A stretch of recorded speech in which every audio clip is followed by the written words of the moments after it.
Deməli, uşaqlarım, Hülakülər dövləti və yaxud da ki, digər adı nədir bu dövlətin? Elxanilər dövləti. Baxın, xəritədə ərazisini görürsünüz. Geniş əraziləri əhatə edən bir imperiya olub. Monqol dövlətinin 5-ci ulusuna daxil idi. Yəni ki, Elxanilər Hülakülər dövlətinə mənşəli idi, Monqol mənşəli idi. Azərbaycanı gəlib sadəcə nə etmişdi bunlar? İşğal etmişdilər. Biz bilirik ki, əslində Hülakülər dövlətinin əsasını elə kim qoymuşdu? Hülakü xan qoymuşdu. 1258-ci ildə, hansı ki 1258-ci ildə Ərəb dövlətinin süquta uğradır, daha sonra Hülakülər dövlətinin əsasını qoyurdu. Deməli, Hülakülər dövlətinin paytaxtları 1-ci Marağa şəhəri olub, daha sonra Təbriz, Sultaniyə və sonuncu yenə Təbriz. Yəni 4 dənə paytaxtı olub bu dövlətin. Hülakülər dövlətinin.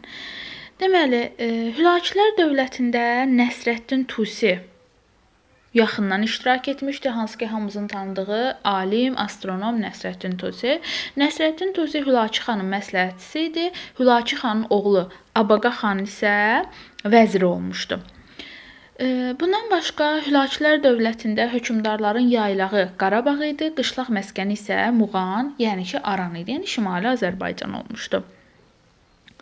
Bundan başqa uşaqlar Hülakü xan köçəri Monqollara arxalanırdı. Təbii ki də gəlib bizim yerli feodallara arxalanmaz ki, kimə arxalanır? Köçəri öz Monqollarına arxalanırdı. Bu da bizə nəyi xatırladır? Arqun ağanı.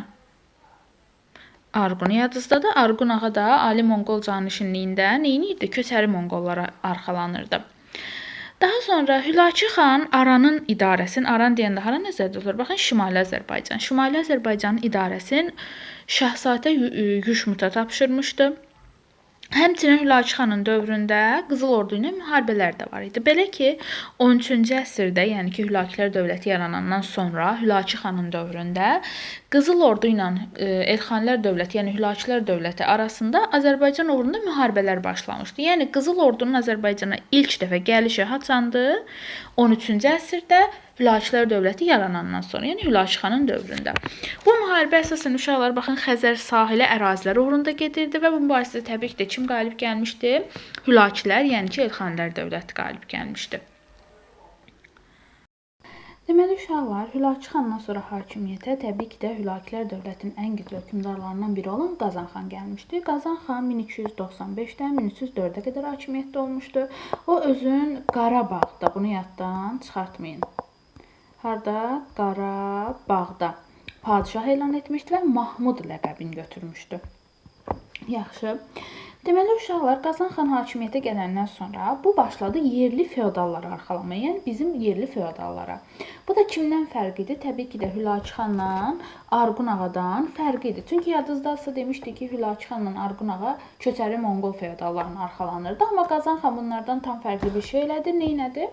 Getdi bizim yerli feodallara arxalandı. Bu təbii ki də kimlərin narazılığına səbəb oldu? Köçəri Monqolların narazılığına səbəb oldu. Ona görə bu köçəri Monqol feodalları Qazan xana qarşı qiyam qaldırdılar. Dedilər, sən necə bizə arxalanmazsan, necə bizi tərk edərsən. Lakin Qazan xan bu qiyamı neynədi? Təbii ki də yatırdı. Qazan xanın ən yaxın köməkçisi, nə bilim vəziri, məsləhətçisi Fərzullah Rəşidəddin olmuşdu. Məncə bu Fərzullah Rəşidəddini bir çox ədəbiyyatdan falan tanıyarsınız. Deməli, Qazan xan dövləti gücləndirmək üçün başlayır islahatlar keçirməyə. Yəni Qazan xan islahatları ilə məşhurdur uşaqlar. Birdən çox islahat var. Torpaq islahatı, vergi islahatı, məhkəmə, rabitə, ticarət və s. Nə üçün Qazan xan islahatlar keçirdi? Məqsədi nə idi desə, təbii ki də məncə bunu özünüz belə fikirləşsiniz, tapa bilərsiniz məntiqlə. Dövləti gücləndirmək, böhran, iqtisadi böhran var idi, onun qarşısını almaq, mərkəzi hakimiyyəti gücləndirmək, əhalinin vəziyyətini yaxşılaşdırmaq, hansı ki bu qiyamlar falan, üsyanlar fayda bunların qarşısını almaq idi. Və bu islahatların hamısı da nəticəsiz olmadı. Hamısı nəticə verdi. Məsələn, iqtisadiyyat gücləndi, əhalinin vəziyyəti yaxşılaşdı, mərkəzi hakimiyyət gücləndi və s. Qazan xanın islahatlarına keçməzdən əvvəl mən sizə bir-iki şey demək istəyirəm.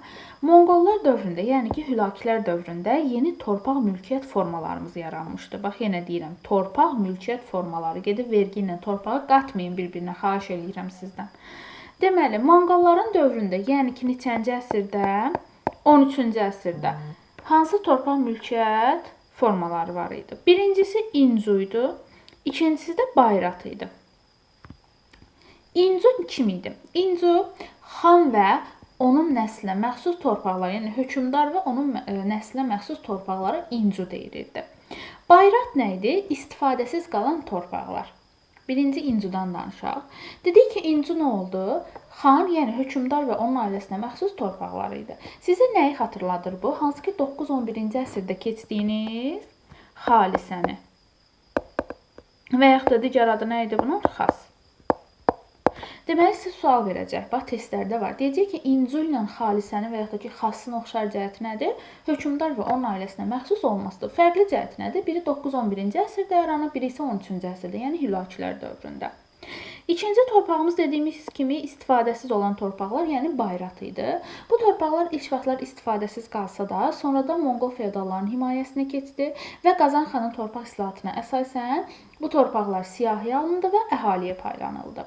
Bu da bizə nəyi xatırladır? Xosrovu. Yadınızdadırsa, Sasanilərdə Xosrov da nə etmişdi?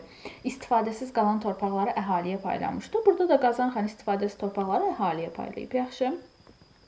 Bu oldu 2 dənə torpaq mülkiyyət formamız. Sonra gəldik vergilərimizə. 3 dənə də vergimiz var. Tamğa, bac və qopçur. Əslində tamğa ilə bac eyni funksiyanı görür. Biri sənətkarlardan, digəri isə tacirlərdən alınır.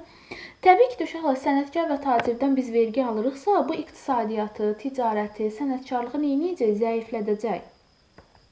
Qopçur isə, uşaqlar, çox funksiyalıdır. Birinci köçəri maldarlardan alınıb. Köçəri maldarlar ödəyirdi bu vergini. Daha sonra bu çevrilib can vergisinə. Şəhərli və kəndli əhalidən can vergisi kimi alınıb. Sonra Qazan xanın dini islahatına əsasən bir dəfəlik bu qopçur vergisi nə olub? Ləğv olunub. Deməli, biz qopçuru neçənci əsrlərdə görəcəyik sadəcə? 13, 14-də. Ondan sonra qopçur yoxdur. Məsələn, tamğanın bacı siz təzədən, məsələn, 15-ci əsrdə falan yenidən görəcəksiniz. Amma qopçuru 13-14-də fiso. Çünki ləğv ediləcək. İndi burada bir dənə də qəşəng bir şey deyəcəm sizə. Bunu bilsiz, testlərinizin çoxu düz olacaq. Çünki bu sual çoxdur. Baxın uşaqlar, istəyir torpaq mülkiyyət formaları olsun, istəyir vergilər olsun. Bunların hamısı Hülaki dövləti yarananda, yəni ki 1258, yəni neçənci əsr? 13-cü əsrdə yaranan vergi və torpaq mülkiyyət formalarıdır. Məsələn, niyə deyirəm bunu? Sizə deyər ki, Qazan xanın dövründə İncu yarandı. Qazan xanın dövründə, mən bilmirəm, tamğa yarandı, bac yarandı. Xeyr, uşaqlar, bunlar onsuz da dövlət yaranandan vardı. Yəni kimin dövründən? Hülakinin dövründən mövcuddur da. Yəni ki, dövlət yaranandan mövcuddur bu torpaqlar, bu vergilər. Niyə Qazan xanın dövründə yaransın ki bunlar? Bildik. Keçdik Qazan xanın islahatlarına. Birinci islahatı Qazan xanın uşaqlar torpaq islahatı olmuşdu. Torpaq islahatında əsas məqsədi hərbiçilərə iqta paylamaq idi. Baxın uşaqlar, biz əvvəl ərəblərin dövründə bilirik ki, iqta torpaq mülkiyyət formasıdır. Yəni ərəbin dövründə neçənci əsrdə? 7-ci əsrdə yaranıb və ta 15-ci əsrə qədər bütün dövlətlərdə mövcud olacaq bu iqta. Həmçinin Hülakilərdə də, yəni Monqollarda da mövcud idi. Amma bir fərq var idi. Monqollarda iqta yalnız hərbiçilərə verilirdi. Məsələn, ərəblərdə deyirdik, həm mülki, həm hərbi xidmətə görə verilirdisə, nədir onun adı? Hülakilərdə yalnız iqta hərbi xidmətə görə verilirdi. Və iqta əsasən İncu, divan və Bayrat torpaqları hesabına verilirdi. Yəni İncudan biri isə kəsib verirdilər, Bayratdan biri isə kəsirdilər, nə bilim, divan torpağı, dövlətə məxsus torpaqlardan kəsib verirdilər iqta kimi. Bundan başqa, Monqolların dövründə iqta satılıb alına bilməzdi, bağışlana bilməzdi, kiməsə icarəyə verilə bilməzdi. Məsələn, biz bunu deyirdik, şeydə var idi, ərəbin dövründə var idi, amma Monqolda bu yox idi. Yalnız xüsusi icazə ilə irsən keçə bilərdi. Məsələn, iqtanın sahibi öləndən sonra hərbi işi onun davamçısı yerinə yetirirdisə, onda bunun irsən keçməyə hüququ var idi. Yoxsa belə heç kim iqtanı irsən keçirdə bilməzdi. Baxın, bu da bir fərqdir. Yaxşı, bir də ki, iqta torpağı ilə yanaşı, torpağın içində olan kəndli olsun, nə bilim, suvarma sistemi olsun, əmək alətləri falan olsun, bunlar da hamısı hərbiçinin hakimiyyəti altına keçirdi, yaxşı. Bundan başqa torpaq islahatına əsasən 1303-cü ildə Qazan xan bir fərman verdi. Bu fərmanda deyilirdi ki, iqta torpağında yaşayan kəndlilər öz yaşayış yerlərini tərk edə bilməzlər. Və bununla da kəndlilər nəyə çevrildilər? Təhkimli halına çevrildilər. Yəni təhkimli olundular. Təhkimli nədir? Asılı olmaq. Yəni 1303-cü ildəki qanunda nə deyildi? Kəndli bir yerdən başqa yerə köçə bilməzdi. Asılı hala düşür, yəni təhkimli hala düşür. Ya da bu da təbii ki də kəndlilərin vəziyyətini yaxşılaşdırmır. Tam tərsi, nə edir? Pisləşdirir. Çünki kəndlinin öz hüququ olmur bir yerə getmək üçün. Bildik? Bu oldu torpaq islahatı. Deməli, uşaqlar gəldik Qazan xanın vergi islahatına. Vergi islahatı uşaqlar kəskin mübarizə şəraitində keçirir. Yəni vəziyyət yaxşı deyildi bu islahat keçiriləndə. Vergi islahatına əsasən vergilərin növü, miqdarı, toplanma üsulu olsun, qayda qanunu olsun, vaxtı olsun barədə dəqiq qayda qanun qəbul edildi. Yəni vergi sahəsində əsas məqsəd qayda qanun yaratmaq idi. Özbaşınalıqları aradan qaldırmaq idi və s. Vergi islahatına əsasən əhali siyahıya alındı uşaqlar. Bu siyahıya almayı yadınızdan çıxartmayın, çünki əhalini ərəblər də siyahıya almışdı. Sonra 1-ci Mərzibanlıq dövründə Sasanilər də siyahıya almışdı. Burada da ki, Qazan xan əhalini siyahıya alınıb. Bundan başqa əvvəllər vergilərin yığılması uşaqlar vilayət hakimlərinə tapşırılırdı. Hər vilayət hakimi gedirdi özü vilayətdən vergi yığırdı. Lakin bu gətirib öz başınaqları səbəb oldu. Çünki vilayət hakimləri vaxtında vergini xəzinəyə ödəmirdilər. Ona görə də Qazan xan belə bir tədbir gördü. Vergilərin yığılmasını vilayət hakimlərinin əlindən aldı. Kimə tapşırdı? Mərkəzi divan və yaxud da ki, baş divana tapşırdı. Burada xüsusi diqqətli olmalısınız. Çünki deyir ki, Qazan xan vergi islahatına aid olan düzgün bəndi seçin. Bəndə də verir ki, vergilərin yığılması vilayət hakimlərinə tapşırılır. Yox, vilayət hakimlərinin əlindən alınır, mərkəzi divana və yaxud da ki, baş divana tapşırılır. Bir də ki, uşaqlar vergilərin toplanılması 3 il müddətində icarəyə verilirdi. Bu da Qazan xanın vergi islahatında olan bir məddadır. Sonra gəldik məhkəmə islahatına. Məhkəmə islahatında uşaqlar yenə də əsas məqsəd nə idi? Qayda qanunsuzluğu, daha doğrusu qayda qanun yaratmaq idi, özbaşınalığı aradan qaldırmaq idi. Məhkəmə islahatında əsas diqqət qazı vəzifəsinə layiqli din xadimlərinin təyin olunması idi. Qazı bilirik nə deməkdir uşaqlar?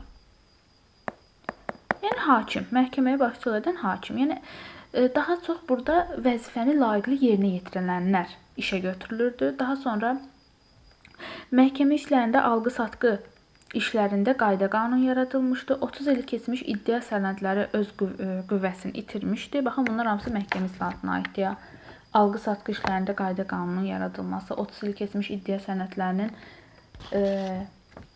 öz qüvvəsini itirməsi, yəni gedib bunları vergiyə götürməyin. Bundan başqa, şəhər, mahal və kənd qazılarının səlahiyyətləri dəqiqləşdirilmişdi, yəni işləri dəqiqləşdirilmişdi. Burada niyə diqqət eləməlisiniz? Testlərdə yazır ki, şəhər, mahal və kənd qazılarının səlahiyyətləri məhdudlaşdırıldı. Yox, niyə məhdudlaşdırılsın? Dəqiqləşdirilib. Yaxşı. Daha sonra bir də ki, uşaqlar, məhkəmə islahatı yarımçıq qalıb, yəni tam şəkildə həyata keçirilməyirsə, sual verə bilər ki, Qazan xanın hansı islahatı yarımçıq qalıb? Deyəcəksiniz bəlkə. Deməli, sonra gəldi uşaqlar Qazan xanın rabitə islahatına. Rabitə nədir uşaqlar? Əlaqədir də. Yadınızda saxlayın ki, rabitə islahatı 2 il ərzində keçirilmişdi. Ölkədə vahid rabitə sistemi yaradılmışdı. Əsas yollarda 3 fəlxəsdən bir, yəni ki, 20-21 kilometrdən bir yamlar qoyulmuşdu. Baxın, yam. Yam da nədir uşaqlar? Rabitə dayanacaqlarıdır. Bu yamları da əmirlər idarə edirdi. Həmin əmirlərdə uşaqlar dövlətin hesabına saxlanılırdı. Dövlət onlar üçün yeyib içmək verirdi, dövlət onlara karvansaraylar, qalmağa yerlər tikirdi. Yəni ki, əgər sizə suallarda desə ki, bu əmirlər kəndlərin hesabına saxlanılırdı, kəndlərin evlərində qalırdı, yox, kəndi söhbəti yoxdur. Dövlət özü saxlayır bunları. Yaxşı. Daha sonra dini islahatı var idi Qazan xanın. Dini islahatına əsasən uşaqlar Qazan xan oturaq əhalinin, müsəlman əhalinin diqqətini cəlb etmək üçün, onları öz tərəfinə çəkmək üçün hansı dini qəbul etdi? İslamı qəbul etdi. Yaxşı, İslamı nə etdi? Dövlət dini elan etdi.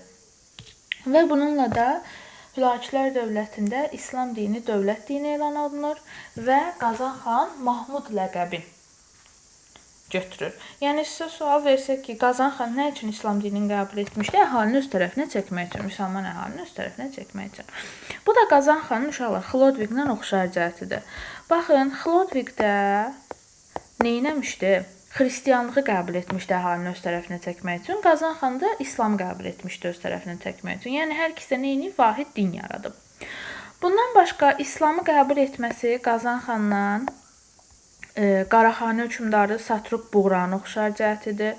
Daha sonra keçəcəksiniz Qızıl Orduda Özbəklə oxşar cəhətdir. Bunlar üçü də nə etmişdi? İslamı dövlət dini elan etmişdilər. Gəldik ticarət islahatına Qazanxanın. Ticarət islahatında da belə bir şey yoxdur. Ticarəti canlandırmaq üçün tədbirlər görmüşdü. Vahid çəki ölçü pul sistemi yaratmışdı. Bu da kimlə oxşar cəhətdir? Məlikşahla oxşar cəhətidir. Daha sonra nədir onun adı? Senşuxandı ilə oxşar cəhətdir. Bir də ki, gömrük haqlarının toplanılmasını azaltmışdı. Yeni karvan yolları, ticarət yolları tikdirmişdi. Onları bərpa etdirmişdi. Bu da Qazanxanın ticarət islahatı. Deməli, Qazanxanın vəfatından sonra hakimiyyətə Məhəmməd Olcaytun gəldi. Hakimiyyət illəri 1304-1316-cı il. Yəni o qədər də çox olmayıb hakimiyyətdə. Məhəmməd Olcaytun da Qazanxan kimi islahatları davam etdirdi, mərkəzi hakimiyyəti gücləndirdi. Lakin Məhəmməd Olcaytunun ölümündən sonra feodal ara müharibələri baş verdi və bu zaman hakimiyyətə onun 12 yaşlı oğlu Əbu Səid gəldi. 1316-dan 1335-ə qədər. Lakin uşaqlar, adından da deyildiyi kimi 12 yaşlı. Əbu Səid balaca olduğuna görə feodallar, məmurlar ayağa qalxdılar ki, bu gedib oynayan vaxtıdır. Bu necə dövlət idarə edəcək? Hamısı ayağa qalxdı ki, Əbu Səid az yaşlıdır, ona görə dövləti idarə edə bilməyəcək. Başladı ölkədə nə baş verməyə? Feodal ara müharibələr baş verməyə. Bu zaman Monqolların tabeliyində olan, yəni Hülakilərin tabeliyində olan xalqlar azadlıq uğrunda mübarizə aparmağa başladılar. Həmçində Elxanilər dövlətində dini ayrılıq başladı, dini parakəndəlik başladı. Çünki uşaqlar Monqolların, yəni Hülakilərin öz dini bütpərəst olub, Qazanxa isə gətirib burada İslam dininin dövlətliyi elan etmişdi. Təbii ki də bu nəyə gətirib çıxarmışdı? Dini parakəndəliyə gətirib çıxarmışdı. Bu zaman bizim Əbu Səidin köməyinə Əmir Çoban gəldi. Kim idi uşaqlar bu Əmir Çoban?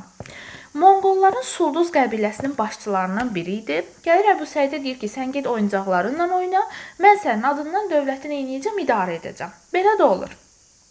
Əmir Çoban gəlir Əbu Səidin adından dövləti idarə edir. Yəni hakimiyyət Əbu Səidindir ya, sadəcə Əmir Çoban onun adından dövləti idarə edir. Bu zaman 1318-ci ildə Xorasanda Əmir Çobana qarşı üsyan baş verir, lakin üsyanı yatırır. Elə həmin ildə, yəni 1318-ci ildə Qızıl Ordu hökmdarı Özbəy, baxın bu kitabınızda yoxdur, amma məntiqlə tapa bilərsiniz hakimiyyət illəri ilə. 1318-də Qızıl Ordu hökmdarı Özbəy idi. Əmir Çobanın üzərinə, yəni ki, Hülakilər dövlətinə, Azərbaycana yürüyüş edir, lakin Əmir Çoban bu yürüyüşü nə edir? Qarşısını alır. 1319-cu ildə isə uşaqlar bir dəyişiklik baş verir. Hansı ki, Naxçıvan, Gürcüstan, bir də ki, Sultaniyyədə Hülakilərə qarşı üsyanlar baş verir. Bu üsyanları isə gedib kim yatırır? Əbu Bəkir yatırır. Və Əbu Bəkirin buradakı igidliyinə görə ona Bahadır ləqəbi verilir. Və bundan sonra Əbu Bəkir bütün o feodallara, bütün o məmurlara göstərir ki, mən artıq dövləti idarə edə bilərəm. Ona görə də 1319-cu ildən sonra Əbu Bəkir özü başlayır Hülakilər dövlətini idarə etməyə. Bu müddətdə o Əmir Çobanın qızı ilə ailə həyatı qurur, yəni bunlar arasında qohumluq əlaqəsi olur. Bunun da səbəbi nə idi? Əmir Çoban öz hakimiyyəti möhkəmləndirmək istəyirdi Hülakilərdə, ona görə öz qızını vermişdi Əbu Səidə. Lakin bütün bunlara baxmayaraq 1328-ci ildə Əbu Səid Əmir Çoban və onun oğlanlarını nə edir? Edam etdirir. Bunun da səbəbi nə idi? Çünki Əmir Çoban çox özbaşınalıq edirdi, dövlətin işlərinə baş qoşurdu ona görə. Əbu Səid də bundan canını qurtardı. 1335-ci ildə isə yenidən Qızıl hökmdarı olan Özbəy Hülakilər üzərinə yürüyüş etdi, yəni Azərbaycana yürüyüş etdi.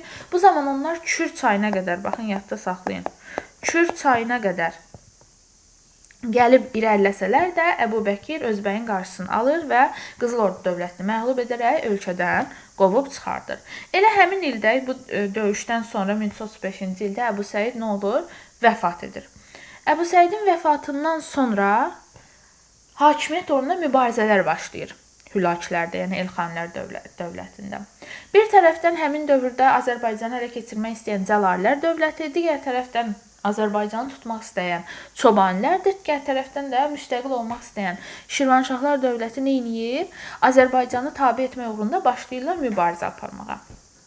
Bir də bunu deyim ki, uşaqlar, Əbu Səid öləndən sonra Hülakilər dövlətində özbaşınalıqlar falan baş verir. Ona görə də elə biz deyirik ki, 14-cü əsrin 30-cu illərində Şirvanşahlar, bir dəqiqə.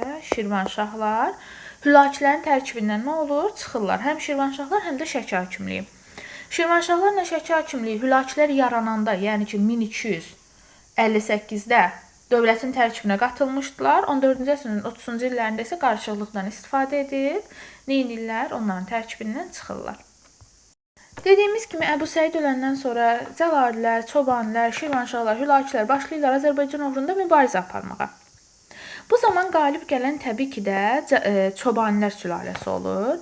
Həmin dövrdə Əmir Çobanın nəvəsi olan Şeyx Həsən qalib gəlir və 1338-ci ildə bu Şeyx Həsən Əbu Səidin bacısı Satıbəy xatunu gətirir Elxanilər dövlətində taxta çıxardır. Hökmdar elan edir onu.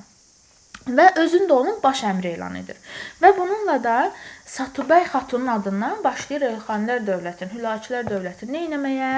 İdarə etməyə. Yəni əslində Hülakilər dövləti mövcuddur, var. Amma onu idarə edən kimdir? Çobanilər sülaləsidir, Şeyx Həsəndir. Yaxşı.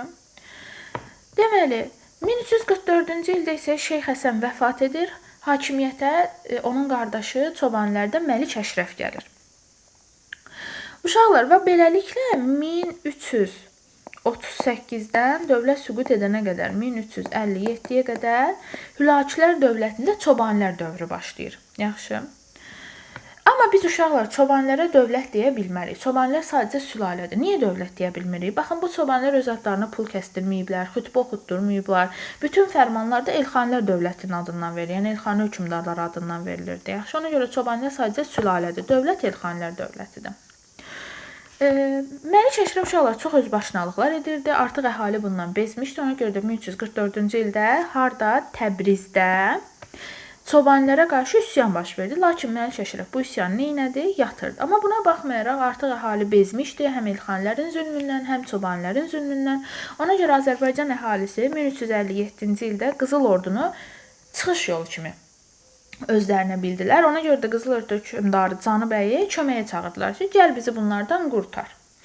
Canı bəy də təbii ki də 1357-ci ildə Azərbaycan üzərinə yürüyüş etdi. Bu yürüyüş nəticəsində həm Elxanilər dövlətinin varlığına son qoydu, həm də Çobanlar sülaləsinin hakimiyyətini devirdi. Bununla da Elxanilər dövləti, yəni Hülakilər dövləti süqut etdi. Və Azərbaycan torpaqları 2 ay müddətində Qızıl Ordunun hakimiyyəti altına düşdü. Belə ki, 1357-ci ildə Canı bəy Azərbaycanı işğal edəndən sonra oğlu Bərdi bəyi Azərbaycanın idarəsini Bərdi bəyə verir və özü gedir Qızıl Orduya. Lakin 2 ay sonra Bərdi bəyə xəbər gəlir ki, atası vəfat edib, yəni Canı bəy vəfat edib. Ona görə də Bərdi bəy Azərbaycanın idarəsini elə yarımçıq qoyur, qaçıb gedir hara? Atasını dəfn etməyə gedir. Ona görə də biz uşaqlar deyirik ki, Qızıl Ordunun Azərbaycanda hakimiyyəti qısa müddətli olub, cəmi 2 ay olub. Yəni çox olmayıb. Yaxşı. Deməli, və biz buradan görürük ki, Qızıl Ordunun Azərbaycana yürüyüşü çox oldu. Bir Hülaki xanın dövründə oldu, bir 1318-ci ildə oldu, bir 1335-ci ildə oldu, bir də ki burada 1357-də və bir də görəcəyik 1385-ci ildə Toxtamışın yürüyüşü. Qızıl Ordu hökmdarı Toxtamışın. Və bununla da Hülakilər dövlətinin sonuna gəldik.